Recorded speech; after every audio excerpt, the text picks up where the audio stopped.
All right, good afternoon, ladies and gentlemen. My name is Francis Bradley. I'm the Chief of Police for the Hualapai Nation Police Department. Welcome to this afternoon's press conference regarding yesterday's crash of a Papillion helicopter. Yesterday at approximately 5:20 p.m., a Papillion tour helicopter crashed in Quartermaster Canyon. Aboard that aircraft were 7 individuals, which includes the pilot. There were 6 passengers and the pilot. All the passengers are from the United Kingdom. Everyone has been identified. The next of kin have been notified, and we have 3 confirmed fatalities.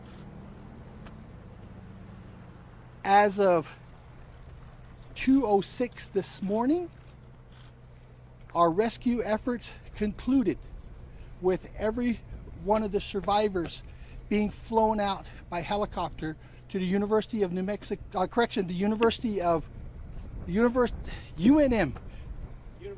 University Medical Center in Las Vegas, Nevada. That's where they are currently listed in critical condition. With that, we are now through with our recovery operation of all those who lost their lives in this crash. We are currently awaiting the arrival of NTSB. The FAA is already on site and they will begin their investigation. May not be until tomorrow. Depends on what the briefing this afternoon we have with them provides us. Currently, on behalf of the Hualapai tribe, the Grand Canyon West Corporation, all of the first responders to this tragedy, we all extend our condolences to all the family, friends, and relatives of this crash. It's a very tragic incident, and I would like to personally commend all the first responders who were involved in this rescue effort and recovery operation.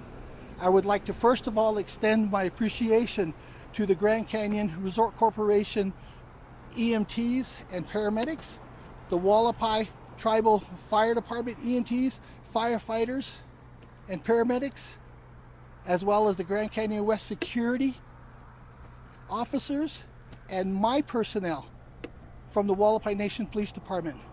Without their valiant efforts and quick response to this crash, we may have had different results. Yesterday, we were hampered by severe weather conditions.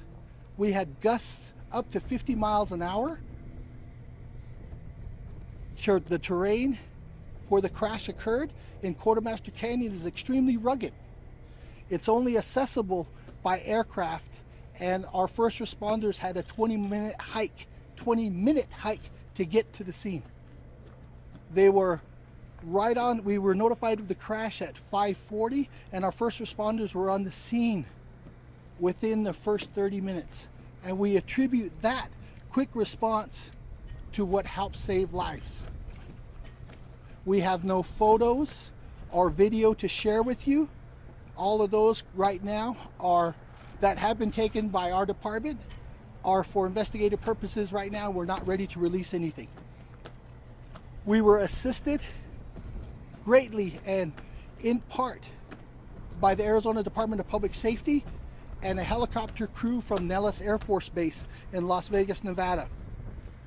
The Grand Canyon Resort Corporation and the helicopter companies here, as well as CareFlight and others, helped us get to the crash site right away and transport our first responders. So again, within the first 30 minutes, they were on scene and doing treatment. As you know, we weren't able to extract everybody from the crash site until 2 this morning.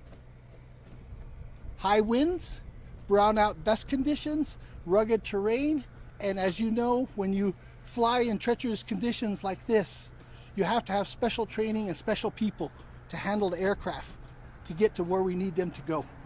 So again, my hat's off to the pilots of not only Arizona Department of Public Safety, but to the military who assisted us with our rescue efforts last night. And again, as I currently stated, we are through with our recovery operation and our investigation continues. And again, I'd like to extend my personal condolences to the family, friends, and relatives and co-workers of all of those involved. And again, on behalf of the Hualapai tribe, our Chairman Clark, Vice Chairman Watahamaji, the Tribal Council, Grand Canyon West Corporation, and all the first responders involved, our sincere condolences to all.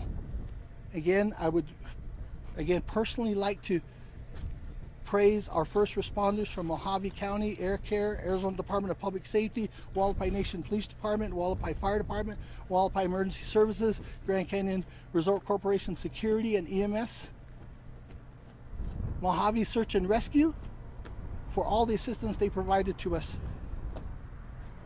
in this incident. Thank you very much. Thank you, Chief Bradley. Are you able to give us the age ranges of the victims? Yes, we'll have that in a prepared document by 5 o'clock this evening. I just received that information myself. As you can tell, I stepped out and okay, we're a little bit late with our press conference here. I just received that information, as well as the confirmation that all of the victims involved were from the United Kingdom with the exception of the pilot. And as first responders were able to hike down, you talked about how treacherous those conditions were, 2.5 hours. Were they not able then to hike back out? No, ma'am. They were flown down and hiked up to the crash site. So they were flown in and then they had to hike to the crash site. Okay. And then talk to us about what happened during those more than 8 hours that they were down at the crash site before everyone was taken out.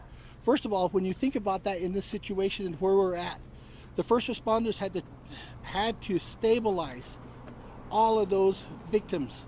We had one victim who received severe burns. The pilot survived this crash. He had severe injury to one of his limbs, and the other two, I can't tell you about their injuries right now, but they stabilized them and kept them stabilized for that must have been more than 8 hours that they were there. Were they just waiting for the winds to die down? Yes, ma'am. Winds to die down and the support aircraft with the properly trained personnel and equipment to extract them. And if the winds were that high, would you say that the conditions that the pilot was flying in were pretty treacherous, or is that normal? No, it's not normal. As you know, and if you've looked at the history of the current weather system that went through, we had a storm pass through. And as you see, we're just off the west coast, so we see whatever storms come off across California and from the northwest. So we had a storm roll through. During And the crash? just prior to that, okay? Well, during the crash, we had a storm roll through. So, So do you believe that could have been a contributor? ma'am, I do not know what caused the crash, and I'm not going to begin to speculate. Chief Bradley, who is tasked with deciding whether conditions are safe to fly these helicopters? Ma'am, I can't speak on behalf of the helicopter companies and what their rules and procedures are. I don't know. Chief, I think I misheard this, or just to clarify, did you say that the pilot survived? Yes, sir. And this helicopter took off from Las Vegas, is that correct? It's based out of Las Vegas. The company is based out of there, but where did this flight originate? Ma'am, I don't have that information. Sir, I believe it's going to be Boulder. Boulder City? Chief, earlier today you told us that all chopper flights were grounded. Yes, for ma'am. the meantime. Who They- made that decision? It's a normal part of our operating environment when we have even a, what do you want to call it, a hard landing? Anything involving an aircraft that creates an incident, we have to immediately look at shutting down our airspace And to that's make sure your everything department stays safe. along Actually, it comes from Grand Canyon Resort Corporation and what they determine through their ARF and through the people who work with the helicopter companies. They make that determination. Can you talk a little bit about the survivors? Obviously, we've seen the video and the pictures from moments after the crash. How is it that these people survived such an accident? Ma'am, I have not seen the videos nor the pictures, so I can't comment on that. But you've seen accidents like this before? I've seen a lot of accidents, especially those involving car crashes and other types of traumatic injuries. And the human spirit, just the will to survive, kicks in. And as you know, it's a fight or flight syndrome that we have inherent in every one of us. And I'm sure that had a lot to do with their survival. What were the temperatures down there? That's a good question. As it stands now, We're what, about 50 something degrees right now. If you go down to where the crash site is, add about 10 degrees onto that. So I don't know what the temperatures were last night. Chief, was there any kind of a distress call made beforehand? I don't have that information, ma'am. I don't know. Are those helicopters equipped with any kind of video cameras or black boxes or anything? Yes, ma'am, they are. Both video and Yes, ma'am. were you able to recover those? Ma'am, I don't have that information. Investigation is still ongoing, and I'm sure we'll know more by tomorrow once we are briefed by what the NTSB and the FAA provide us. Has Papillion been cooperative in this investigation? Papillion has been more than cooperative in this entire event, and we work with them quite closely. Not only the Hualapai tribe, but the Grand Canyon Resort Corporation. They are good partners with us. Were there any sort of flight restrictions because of the severe weather yesterday? I don't have that information. I don't believe so. Chief, some of our first responders that were able to get there so quickly is thanks to Papillion helicopters using their tour helicopters to take emergency staff down. Thank you, Roger. How strong do winds have to be considered? I don't know, sir. I don't know. I don't have that information. Since you're in front of the microphone, would you mind just elaborating on what you just mentioned about Papillion helping? Yes, as I stated earlier, Papillion are real good partners with not only the Hualapai tribe, but the Grand Canyon Resort Corporation, and they provided us with immediate air support to get our first responders down to the scene, as well as air care flight personnel that came in later on to assist with this, as well as Arizona Department of Public Safety. And was the initial plan, once they brought those first responders down there, to then be able to airlift everyone out, but then the winds picked up even more, and the plan? It was blowing already, and when you talk about a plan, I don't know what the plan was other than let's stabilize our patients first of all, see what we've got, triage everyone, and then determine what we're going to do based on the conditions we have. For now, tours are on hold airwise, but on the ground, they're not. What is the situation right now? Right now, Grand Canyon Resort Corporation, Grand Canyon West, is open to regular ground tour operations with the exception of our flight tours. There are no flight tours going up because of the restriction on flights right now. Is the wreckage, does it all still remain there, and is that accessible at all to any hikers or No. anyone? Okay. No, it's not there? Or No, it's not accessible to any hikers, and it will remain there until we are cleared to remove the wreckage. Is the wreckage close to the bottom of the canyon? Like, is it down almost to the bottom of the canyon? I don't believe so. It is in a canyon, in the canyon. So, I know all situations are different, but do you recall the last time a helicopter went down in this canyon around it? right now, without me being able to log into my system and draw it up, I can't tell you. It's been years. Okay. Any other questions? Do you know if this the helicopter was going back to Boulder or if they were still in the middle of the tour? I don't know that information. I know that they were inbound, and I don't know if they had already landed and were outbound. I don't know that. So I don't have an answer for you. Are normal helicopter flights day flights or? Yes. Yeah, Mhm. So it's they're out of there by dark. Yes. Everything ceases when the sun goes down. Any other questions? Any other clarifications that need to be made? I don't know if you can tell a little bit about the victims. So you said they were all from the United Kingdom. Yes, sir. Were they a family? Were they friends? I don't know that information, sir. Anything else, ladies and gentlemen? the only clarification, you mentioned that they were there for 8 hours. Was It 8 may hours. have been more than 8 hours. I don't have a timeline in front of me. In fact, we're going to be building all that information in the next couple of hours. But in those 8 hours, they were in the canyon and Yes. they were just working on stabilizing the victim. Yes, as well as the couple of dozen of first responders who were down there. They all endured those extreme and hostile conditions of the weather, the darkness, and the terrain. Any other questions?